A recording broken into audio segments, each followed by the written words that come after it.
Belen? Very nice. My question is, in the case, what is the side effect?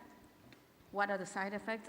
And why does, in the case of infections, why does it kill the bacteria and not lung cells, for example?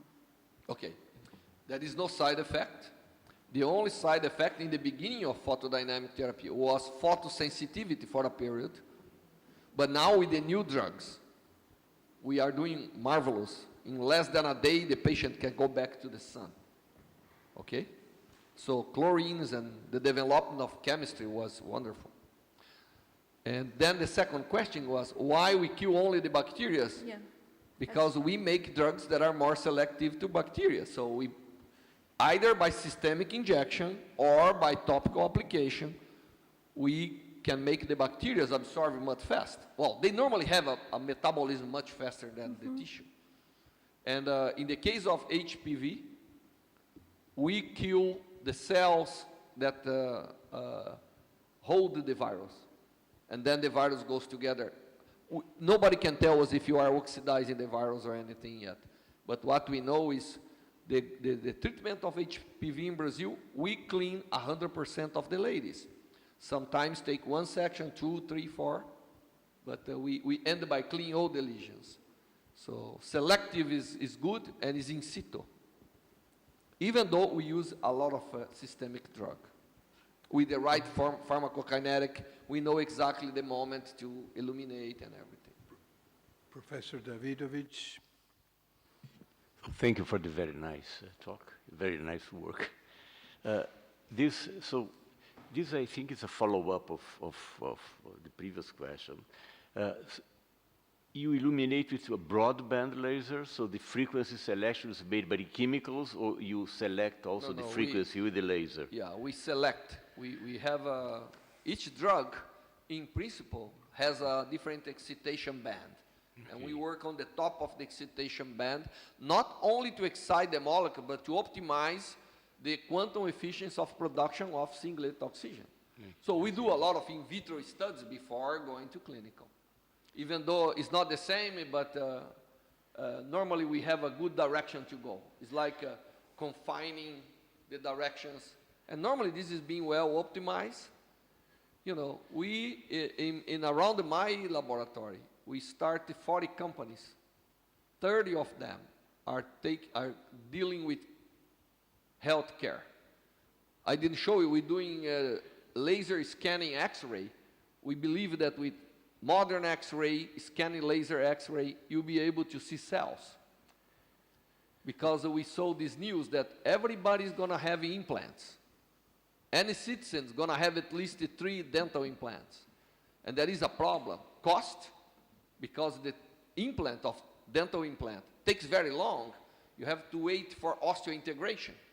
It turns out that experiment in animals, we can, in a week, know that if osseointegration will take place by looking with high precision X-ray. So this will decrease it, because if each citizen gonna need 3 implants, you multiply by 6 billion, it's too much money. I don't think society has the money to afford. You know, when suppose you have you want to kill a superbacteria. So how would you choose the chemical for that and the correct frequency? We do studies. We see the selectivity. Spectroscopy of what? Yeah, we first do an in vitro experiment for those types of bacteria. Yeah. In fact, we have more papers in bacteria, mixture, a few biofilms and everything, and then we go to the clinics. I had a question myself. I'm sorry, President, but there was a question before you.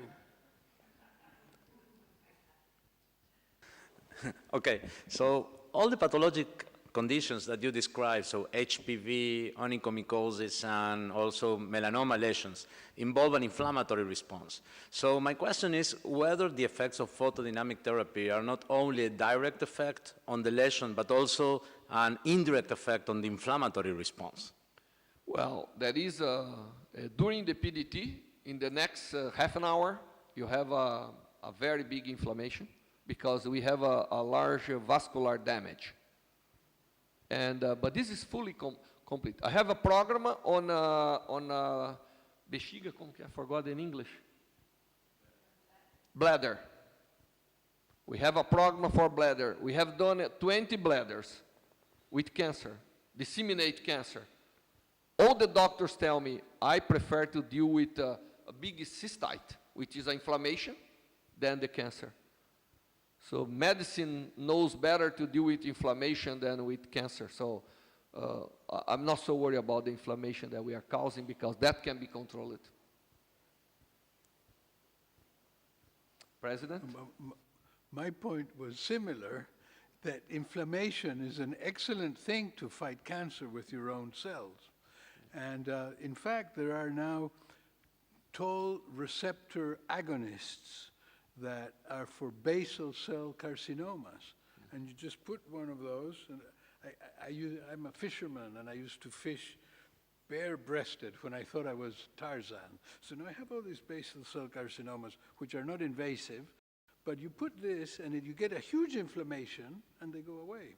It's amazing. So I would think that this idea of the inflammation would be probably a very good that the Could be another your mechanism own that body are will helping, heal it. right? But we fight, our target is necrosis. We evaluate necrosis. But I agree, in listening to the specialists, I understand that inflammation may be good. In some cases, we have a group of doctors doing head and neck, and always you have a mouth floor cancer, we have complications. So they start by doing the tracheostomia. They first do the tracheostomia, and then they treat and we have a big success. Even esophagus, we are being able to eliminate 40%. I know you're going to say 40% is really bad. Let's go for surgery. And I agree, let's go for surgery. But the reason is that esophagus cancer, we cannot discover in early stage. Because if we could discover in early stage, photodynamic therapy, it would be a great option. In fact, in the United States, is the only approval of FDA is for esophagus and Barrett. Because if you can discover, the problem is we cannot. You discover esophagus cancer when you have a difficulty to swallow. And this is a little bit too late, I think. El Radi. Yeah, I'm sure you will find also applications on the biofilms of the recurrent urinary infections. That can be a big area to do this, because this is, let me finish this. This is an important area, but my question was from another side. How much of the research you are doing in San Carlos, which is an excellent center, has been influenced by the photochemistry school of Professor Chilento, Bechara, etc.? Is there a connection between these two areas, or is totally independent? Because I know this has been a big issue in Brazil, a very important school. We have in our group 3 chemists, photochemists people, 3 photochemists. Okay. And we have 2 organic synthesizer, because we discovered that for the larvae and things, we need to do something else. But of course, I, in my very ignorant view, we are collecting what everybody knows. But I'm a member of the International Photodynamic Association, and I know many programs going around. And it turns out that for Latin America, this technique, which is much simpler, because does not require big investment in infrastructure, and it's easy to train the professionals, is a big option for us. We are treating leishmanios, and Harvard adopt our papers to treat the soldiers that are coming back from the wars in the Middle East, and leishmanios is back. And in our country, in South America, never was eliminated. We always had some leishmanios, but now it's back worldwide. And I think the treatment of non-visceral leishmanios, which is cutaneous leishmanios, is great, because it's a very simple. You put a cream, wait half an hour, illuminate. Because the problem is that the wound transmits, right? And so if you don't treat very fast, you're going to spread leishmanios again.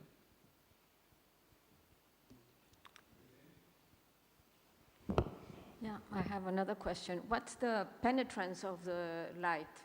So it has to be superficial. Yeah, and the yeah. other- Well, the light penetrates something like 5. Take your red laser, put in your finger, you're gonna see the other side. Okay. It penetrates about 5 to 10 millimeters. But we have techniques that we do micro needles. We take the light and the drug as far as we want now. For skin cancer, the way I'm applying is not just put on the top anymore. I have a device that's like the one you do for making tattoo. Oh, that's a wonderful injection of, and it's very superficial, but the efficiency and uniformity. So that's why we're reaching 95%. Even skin cancer, we look each one. And we made a device that's very fast. In half an hour, the doctor plus the nurse decide how will be the procedure. And because 95% elimination of basal cellular is already the level of surgery. In a 1/10 of the cost. If you take everything, I'm not saying that the government pays. In Brazil, all the hospitals are going bankrupt because the government pays 100 reais for a surgery. And we know that 1 minute of a surgical center costs about that, everywhere in the world. So you would recommend this therapy instead of surgery in the case of skin Well, cancer? no. I think that has to be well indicated. Okay. That's why I said a well-trained physician can treat skin cancer with this technique and left the cases that are more complex to real surgery. But this will decrease the number of surgery. We are talking about 250,000 people.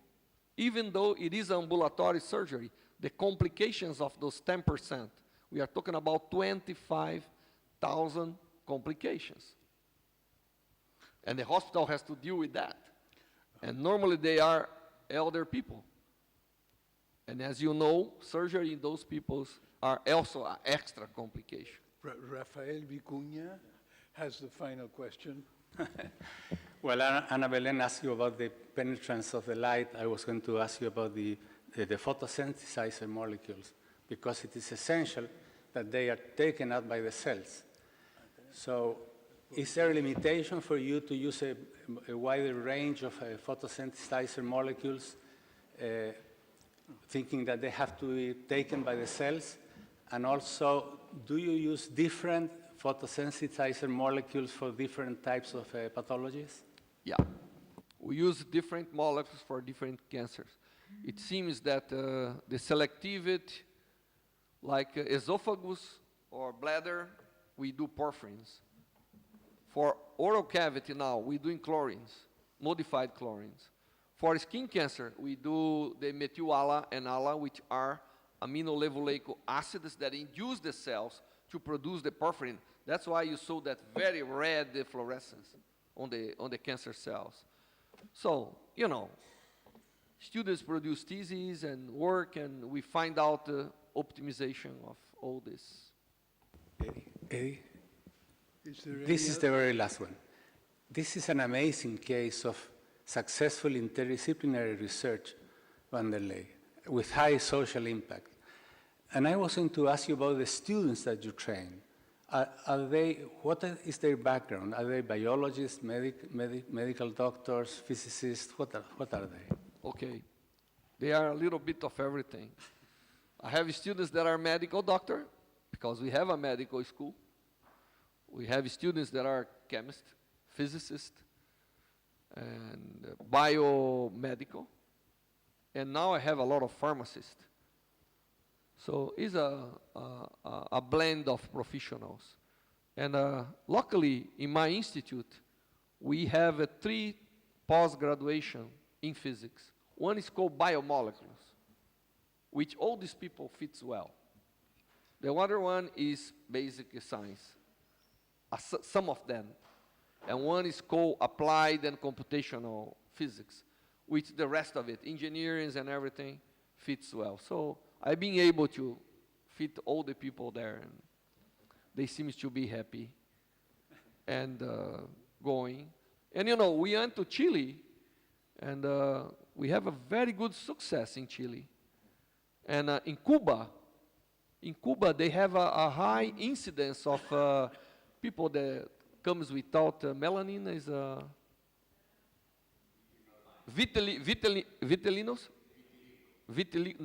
vitiligo, yeah. And that's a beginning for cancer, right? Those guys in countries like Cuba, sun all the time, they develop a lot of skin cancer.